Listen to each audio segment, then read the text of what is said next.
Buen día, mi nombre es Elizabeth Luna y el día de hoy les voy a hablar sobre la histología del esófago. Bueno, tenemos que la ubicación del esófago es un órgano tubular de dirección longitudinal que se extiende desde la faringe hasta el estómago, por lo que es el único órgano que está situado en la cavidad torácica. Comienza y termina en dos estructuras esfinterianas, el esfínter esofágico craneal y el esfínter esofágico caudal. Esto es lo que lo independiza de la faringe y del estómago.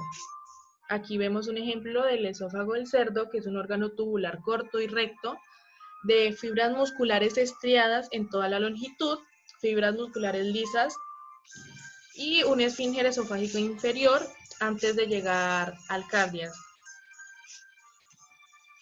El esófago del equino pues es un órgano tubular largo con una extensión de 1,50 centímetros relacionado con la tráquea. Tiene una estructura musculomembranosa, una mucosa y una submucosa. También tiene músculo circular que al contraerse incrementa la presión intraluminal. El esófago un canino, pues también es un órgano tubular, es corto y recto, tiene unas fibras musculares estriadas en toda su longitud. El esófago un felino, pues también es un órgano tubular corto y recto, cuyas fibras musculares estriadas están en la mitad craneal, fibras musculares lisas que se intercalan progresivamente hacia la parte caudal del esófago y un proceso somatovisceral. Tenemos que el esófago es la primera parte del tracto gastrointestinal que posee 4 capas características: la mucosa, la submucosa, la muscularis externa y la serosa. Empezamos con la mucosa esofágica. El epitelio de revestimiento de esta mucosa esofágica es un epitelio escamoso, estratificado no queratinizado. Las células que estas células se encuentran pegadas a la membrana basal, formando una capa basal de células del epitelio esofágico. Estas células son cúbicas basofílicas y tienen una alta tasa de mitosis, ya que cumplen la función de regenerar el epitelio. Estas células viajan desde el borde basal del epitelio al apical, regenerando cada capa de células hasta que se escaman en el tope. Ya por encima de la capa basal, las células se van haciendo progresivamente planas, es decir, escamosas, y empiezan a acumular el glucógeno dentro de su citoplasma. Esto hace que el citoplasma se vea blanco como un borrador. Esto es más que todo cuando se hacen preparaciones habituales para la microscopía. Por encima de la capa basal también podemos encontrar linfocitos T y células Langers que actúan como presentadoras de antígenos de la respuesta inmunitaria. Por debajo de la capa basal del epitelio se encuentra una matriz extracelular conocida como la membrana basal, y por debajo de esta hay un tejido conectivo se llama la lámina propia en el esófago. Esta lámina se extiende hacia el epitelio mediante unas proyecciones que parecen deditos. Estas las llamamos papilas, son las que penetran los 2/3 inferiores de todo el grosor epitelial. La última capa de la mucosa del esófago es la muscularis mucosae.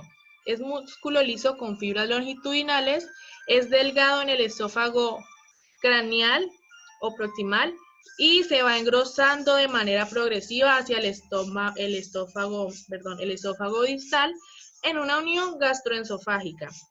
La muscularis mucosae del esófago es más gruesa que inclusive la del estómago, y su contracción crea los pliegues dentro de la mucosa esofágica. Ya en el esófago existe una región histológica muy importante. Es conocida como la línea Z, también llamada hora serrata o unión escamocolumnar. Esta región representa la transición entre el epitelio estratificado escamoso no queratinizado del esófago por el epitelio columnar simple del esófago. La submucosa del esófago, aparte de poseer las características principales que ya hablamos, contiene glándulas tubulares compuestas llamadas glándulas esofágicas. Estas se ubican a lo largo de todo el esófago y se encargan de producir la mucina cídica. Esto es para la regeneración del moco, el cual sirve para una lubricación del esófago. Sin embargo, no son buenas protegiendo contra el ácido gástrico ante una posible enfermedad por el reflujo gastroesofágico. Estas glándulas desde la submucosa transportan el moco hacia el lumen y esto es por medio de los ductos que atraviesan la mucosa.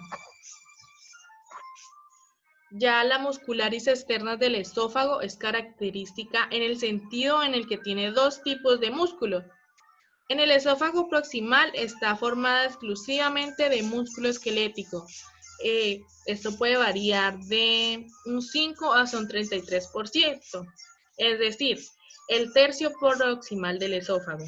En el tercio medio del esófago está hecho por una mezcla de músculo esquelético o músculo liso.